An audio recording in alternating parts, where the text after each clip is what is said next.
Hello મિત્રો, આજે હું તમને લોક ડાયરાની ભાષામાં વોકિંગ કરવા જાઉં એને શું કહેવાય ને એની એક ઝલક આપું છું. અને એ પાચાળ ધરા સોહામણી ને ગઢ જૂનો એ ગિરનાર, એ જ્યાં હાવજડા હે જળ પીવે એના નમણા નરને નાર. વાહ વાહ વાહ.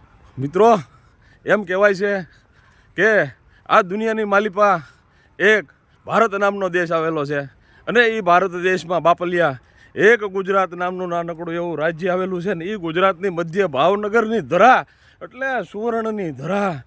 અને એ ધરા મધ્યે બે હાવજડા સવારે 6 વાગે હફડિંગ ફફડિંગ હફડિંગ ફફડિંગ હાલ્યા જાય છે.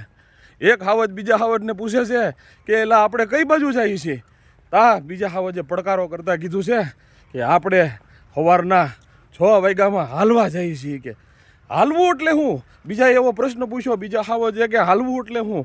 તો કે આપણા બાપ દાદાઓ વર્ષો પહેલાં જ્યારે ખેતરે વાડીએ ખેતી કરવા જતા તેને હાલવું કહેવાતું, એ મહેનત કરતા. બીજું આપણા બાપ દાદાઓ નોકરીમાં કામ ધંધામાં સવારે ઉઠીને વહેલા જતા એને હાલવું કહેવાતું. પણ અત્યારે આ કળયુગની માલિપા બાપલિયા એમ કહેવાય છે કે સવારે 6 વાગે ઉઠીને 2 કિલોમીટરનો ઘૂમરો મારી આવે ને એને હાલવું કહેવાય, એને વોકિંગ કહેવાય. અને એ વોકિંગથી તમને ઘણા બધા ફાયદા થાય. તમારું ડાયાબિટીસ, તમારું બીપી, તમારું XYZ બધું કંટ્રોલમાં રહે.